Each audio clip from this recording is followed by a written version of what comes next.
Hi ಎಲ್ರಿಗೂ. ನಾವಿವತ್ತು ಹೋಗಿರೋದು ಮಲೆ ಮಹದೇಶ್ವರ ಬೆಟ್ಟಕ್ಕೆ. ಸ್ಯಾಟರ್ಡೇ ಮಧ್ಯಾಹ್ನ 2 ಗಂಟೆಗೆ ಬಿಟ್ಟು ನೈಟ್ ಹತ್ತತ್ರ 7 ಗಂಟೆ ನಂತರ ಮಲೆ ಮಹದೇಶ್ವರ ಬೆಟ್ಟನ ರೀಚ್ ಆದ್ವಿ.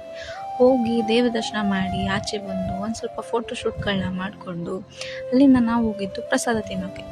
ಪ್ರಸಾದ ಎಲ್ಲ ತಿಂದು ಚೆನ್ನಾಗಿತ್ತು.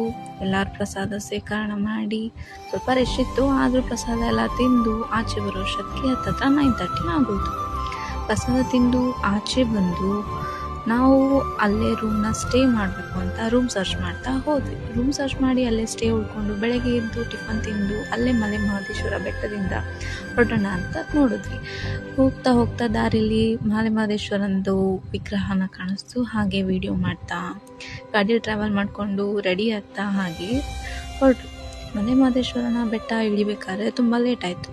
ಹಾಗೆ ಹೋಗ್ತಾ ಹೋಗ್ತಾ ಹೋಗ್ತಾ ದಾರಿನ ಹಾಗೆ ಸಾಗಿದ್ವಿ.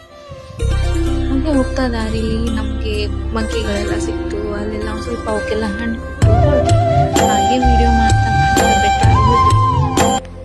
ಹಾಗೆ ಬೆಟ್ಟದ ಹತ್ರ ನಾವು ಟರ್ನ್ ಆಗ್ತಾ ಬರ್ತಾ ಅಲ್ಲಿ ಎಲ್ಲರೂ ಸಹಿತ ಕಟ್ಟಗಳ ಮೇಲೆ ಮನೆಯನ್ನು ಕಟ್ಟಿದ್ದು. ಸೈಡಲ್ಲಿ ಕಲ್ಲಲ್ಲಿ ಮನೆ ಕಟ್ಟಿದ್ರು. ಅದು ಹರಕೆ ಕಲ್ಲಲ್ಲಿ ಕಟ್ಟಿದಂಥ ಮನೆಗಳು.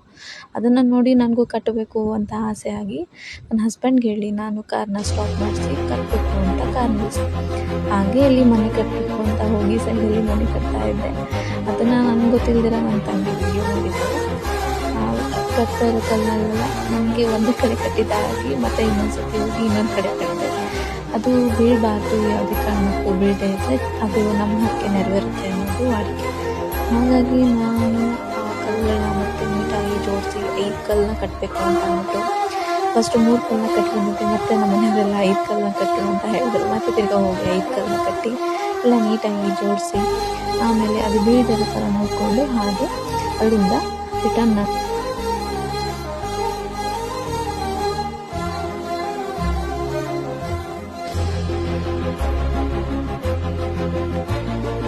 ಕಡೆಗೆ ಬಂದು ಅಲ್ಲಿಂದ ಹೊರಟ್ವಿ. ಕೆಳಗಡೆ ಗುಡ್ಡ ಇಳ್ತಾ ಬಂದೆ ಒಂದು ಮಾರ್ಕೊಂಡು ಆರ್ಚ್ ಬರುತ್ತೆ.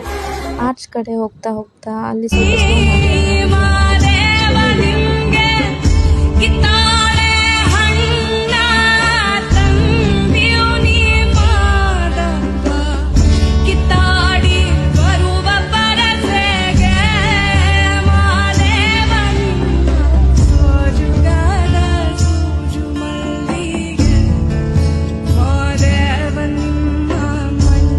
ಹಾಗೆ ಆರ್ಚ್ ನೋಡ್ಕೊಂಡಾದ್ಮೇಲೆ ನಾವು ಬಂದಿದ್ದೆ ಬಲಮುರಿ ಎಡಮುರಿ ಫಾಲ್ಸ್ಗೆ. ಅದಿರೋದು ಮೈಸೂರಲ್ಲಿ. ನಾವು ಕೊಳ್ಳೇಗಾಲ ಹತ್ತತ್ರ ಬರ್ತಿದ್ದಂಗೆ ಪ್ಲ್ಯಾನ್ ಇಲ್ದಿರನೇ ಬಲಮುರಿ ಫಾಲ್ಸಿಗೆ ಬರೋದಾಯಿತು.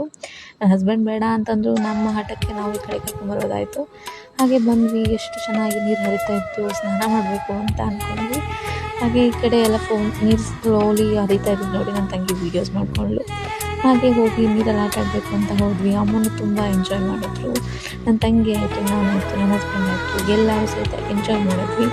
ಹಾಗೆ ನೀರಲ್ಲಿ ಒಂದಿಷ್ಟು ವೀಡಿಯೋಸು, ಒಂದಿಷ್ಟು ಫೋಟೋಸು ಎಲ್ಲವನ್ನು ಮಾಡ್ತಾ ಎಂಜಾಯ್ ಮಾಡ್ತಾ ನನ್ನ ಹಸ್ಬೆಂಡ್ ಸಹಿತ ಎಲ್ಲ ಕಾಮಿಡಿ ಮಾಡ್ಕೊಂಡು ನೀರಲ್ಲಿ ಆಟ ಆಡ್ತಿದ್ರು. ಆಲ್ಮೋಸ್ಟ್ ನೀರಲ್ಲಿ ಎಲ್ಲ ಆದರೂ ಸಹಿತ ನೀರಲ್ಲಿ ಆಟ ಆಡ್ತಾ ಹಾಗೆ ಎಲ್ಲರೂ ಒಂದಿಷ್ಟು ಫೋಟೋಶೂಟ್ಗಳನ್ನ ಮಾಡ್ಕೊಂಡ್ವಿ.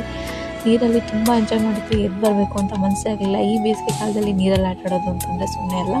ಹಾಗೆ ನನ್ನ ತಂಗಿ ನೀರಲ್ಲಿ ಇಳಿಬೇಕು ಅಂತಂದರೆ ತುಂಬ ಭಯಪಡ್ತಿದ್ಲು. ಆದರೂ ಸಹಿತ ನಮ್ಮ ಮಮ್ಮಿ ಆಯಿತು, ನಾನಾಯಿತು, ಅವಳನ್ನ ತುಂಬ ಕಷ್ಟಪಟ್ಟು ನೀರಲ್ಲಿ ಇಳಿಸಿ ಎಬ್ಸಿದ್ವಿ. ಆಟ ಆಡಿದ್ವಿ, ಎಂಜಾಯ್ ಮಾಡಿದ್ವಿ. ಒಂಥರ ಮೆಮೊರಬಲ್ ಡೇ ಆಗಿತ್ತು ಕೂಡ. ಹಾಗೆ ಎಲ್ಲ ಥರದಲ್ಲೂ ನೀರಿಂದ ಎದ್ದು ಬರೋಕ್ಕೆ ಮನಸ್ಸಾಗಿಲ್ಲ. ನನ್ನ ಹಸ್ಬೆಂಡ್ ಎಷ್ಟೇ ಕಲ್ ಸಹಿತ ನಾನು ಎದ್ದೇ ಬಂದಿರಲಿಲ್ಲ. ಹಾಗೆ ಆಟ ಆಡ್ತಾ ಟೈಮ್ ಹೋಗಿದ್ದು ಗೊತ್ತಾಗಲಿಲ್ಲ.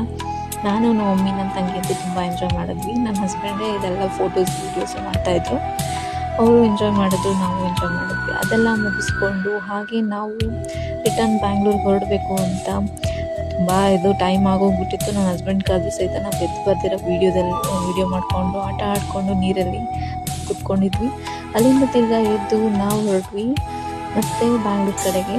ರಿಟರ್ನ್ ಡ್ರೆಸ್ ಚೇಂಜ್ ಮಾಡಿಕೊಂಡು ಅಲ್ಲೇ ಮೈಸೂರಲ್ಲಿ ಒಂದು ಸ್ವಲ್ಪ ಊಟ ಮಾಡಿಕೊಂಡು ಅಲ್ಲಿಂದ ರಿಟರ್ನ್ ನಾವು ಬ್ಯಾಂಗ್ಳೂರು ಕಡೆ ವಾಪಸ್ ಬಂದ್ವಿ. ಅಷ್ಟರಲ್ಲೇ ಎಷ್ಟೊಂದು ಫೋಟೋಸ್ಗಳೆಲ್ಲ ತೊಗೊಂಡು ನೀರಲ್ಲಿರೋ ಫೋಟೋಸ್ಗಳೆಲ್ಲ ತೊಗೊಂಡಿರೋ ಫೋಟೋಸ್ನೆಲ್ಲ ಕಾರಲ್ಲಿ ನೋಡ್ತಾ ಹಾಗೆ ಅದು ಹೇಗೆ ಟೈಮ್ ಪಾಸ್ ಆಯಿತು ಅಂತಲೇ ಗೊತ್ತಾಗಲಿಲ್ಲ. ರಿಟರ್ನ್ ನಾವು ಬಂದಿದ್ದು ಬ್ಯಾಂಗ್ಳೂರಿಗೆ. Thank you so much. ಇದೆ ನಮ್ಮ ವೀಡಿಯೋಸ್ ಆ್ಯಂಡ್ ಫೋಟೋಸ್ ಕ್ಲಿಕ್ಸ್.